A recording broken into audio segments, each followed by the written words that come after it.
भाई जिस बात का डर था आज वही हुआ।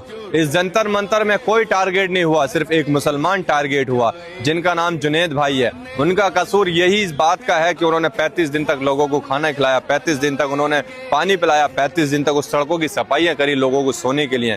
लेकिन आज ये जंतर मंतर भी खत्म हो गया, हमारे देश के स्टूडेंट्स की जीत भी हो गई है और क्या नाम है, धर्मेंद्र प्रधान ने इस्तीफा भी दे दिया है। लेकिन मेरे भाई अब मेरा सवाल अभिजीत भाई से है, जो आज हमारे जो है जुनेद भाई को पुलिस परेशान कर रही है, उनके घर पर जाकर तोड़ फोड़ कर रही है, उनके घर पर जाकर उनकी किताबें फेंक रही है, उनके डैडी को, उनके भाई को पुलिस थाने में 10-10 घंटे तक रखा जा रहा है। मेरे भाई मैं अब यही पूछ रहा हूँ कि आज हमारे देश के स्टूडेंट्स की जीत हो गई है, लेकिन हमारे भाई अब हमारे बीच में एक जुनेद भाई हैं जो अब परेशान चल रहे हैं, क्योंकि इस जंतर मंतर में हजारों लोगों ने हजारों आवाजें उठाई, हजारों लोगों ने अपने अपने तरीके से जो है लोगों का साथ दिया, खाना खिलाया। लेकिन मेरे भाई इस जंतर मंतर में सिर्फ एक मुसलमान टारगेट हुआ। क्यों?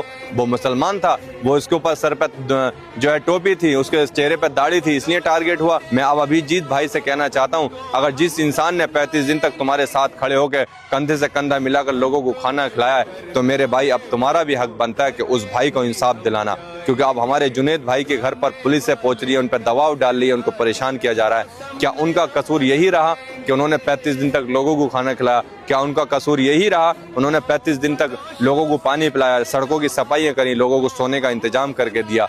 अभिजीत भाई अब ये फैसला तुम्हारे हाथ है। अब अगर हमारा जुनेद भाई अगर परेशान हुआ, जेल में सलाखों के पीछे पहुंचा या उनके घर के परिवार को परेशान किया गया, तो ये समझ लेना, क्योंकि इस पूरे जंतर मंतर में सिर्फ जुनेद भाई उभर के आए, जिन्होंने इंसानियत दिखाई, जिन्होंने अपनापन दिखाया, जिन्होंने लोगों को खाना खिलाया। आज उनको सिला इस बात से मिल रहा है कि उनके घर में पुलिस तोड़फोड़ कर रही है, उनके पापा को उठाया जा रहा है और उनको परेशान किया जा रहा है। मैं जुनेद भाई को कुछ होता है तो इसके जिम्मेदार फिर हम लोग होंगे, ना कि सरकार। जो करना है वो तो करके ही हम जाएंगे, मौत फरोशों से कह दो अब उनको हम दफना